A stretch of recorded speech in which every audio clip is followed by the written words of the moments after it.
രാഷ്ട്രപതി തെരഞ്ഞെടുപ്പിൽ ഇന്ത്യ സഖ്യത്തിന്റെ സ്ഥാനാർത്ഥിയായി സുപ്രീം കോടതി മുൻ ജഡ്ജി ബി സുദർശൻ റെഡ്ഡിയെ പ്രഖ്യാപിച്ചു. മല്ലികാർജ്ജുന ഖാർഗെയുടെ വസതിയിൽ ചേർന്ന ഇന്ത്യ സഖ്യ യോഗത്തിന് ശേഷം നടത്തിയ വാർത്താ സമ്മേളനത്തിലായിരുന്നു പ്രഖ്യാപനം. ഓഗസ്റ്റ് 21-ന് സ്ഥാനാർത്ഥിയായി നാമനിർദ്ദേശ പത്രിക സമർപ്പിക്കും. ഉപരാഷ്ട്രപതി തെരഞ്ഞെടുപ്പ് ആശയ പോരാട്ടത്തിൻ്റെതാണെന്ന് മല്ലികാർജ്ജുന ഖാർഗെയും ജനാധിപത്യ മതനിരപേക്ഷ മൂല്യങ്ങൾ ഉയർത്തിപ്പിടിക്കാൻ കഴിയുന്ന സ്ഥാനാർത്ഥിയാണ് സുദർശൻ റെഡ്ഡി എന്ന് CPIM ജനറൽ സെക്രട്ടറി MA ബേബിയും പറഞ്ഞു. Sri B. Sudarshan Reddy Garu is one of the India's most distinguished and progressive jurists. Congress ദേശീയ അധ്യക്ഷൻ മല്ലികാർജ്ജുൻ ഖാർഗെയുടെ വസതിയിൽ നടന്ന ചർച്ചകൾക്കൊടുവിലാണ് ബി സുദർശൻ റെഡ്ഡിയെ ഇന്ത്യ സഖ്യത്തിന്റെ ഉപരാഷ്ട്രപതി സ്ഥാനാർത്ഥിയായി പ്രഖ്യാപിച്ചത്. സുപ്രീം കോടതി മുൻ ജഡ്ജി, ഗുവാഹത്തി ഹൈക്കോടതി ചീഫ് ജസ്റ്റിസ്, ആന്ധ്രാപ്രദേശ് ഹൈക്കോടതി ജഡ്ജി തുടങ്ങി നിരവധി പദവികളിലിരുന്ന സുദർശൻ റെഡ്ഡിയെ ഐകകണ്ഠേന തെരഞ്ഞെടുക്കുകയായിരുന്നു.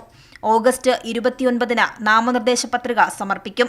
ഉപരാഷ്ട്രപതി തെരഞ്ഞെടുപ്പ് ആശയങ്ങളുടെ പോരാട്ടമാണെന്നാണ് സ്ഥാനാർത്ഥി പ്രഖ്യാപനത്തിനിടെ മല്ലികാർജ്ജുൻ ഖാർഗെ വ്യക്തമാക്കിയത്.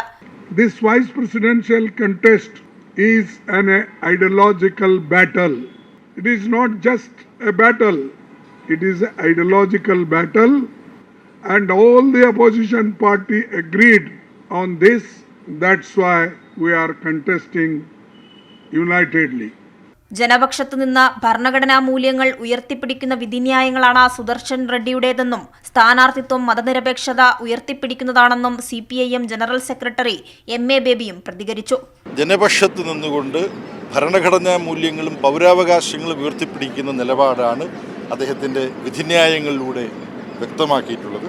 അപ്പോൾ യഥാർത്ഥത്തിൽ RSS എന്ന അർദ്ധഫാസിസ്റ്റ് സംഘടനയുടെ നിയന്ത്രണത്തിലുള്ള നരേന്ദ്രമോദി ഗവൺമെൻറ്റിൻ്റെ ജനാധിപത്യ വിരുദ്ധ നയങ്ങൾക്കെതിരെ ജനാധിപത്യ മതനിരപേക്ഷ മൂല്യങ്ങൾക്ക് വേണ്ടിയുള്ള ഒരു രാഷ്ട്രീയമായ ഒരുപാട് അർത്ഥതലങ്ങളുള്ള ഒരു സമരമായി ഈ വൈസ് പ്രസിഡന്റ് തെരഞ്ഞെടുപ്പ് മാറുകയാണ്. തമിഴ്നാട് BJP മുൻ അധ്യക്ഷനും മഹാരാഷ്ട്ര ഗവർണറുമായ CP രാധാകൃഷ്ണനാണ് NDAയുടെ സ്ഥാനാർത്ഥി. സെപ്റ്റംബർ 9-നാണ് ഉപരാഷ്ട്രപതി തെരഞ്ഞെടുപ്പ് നടക്കുക.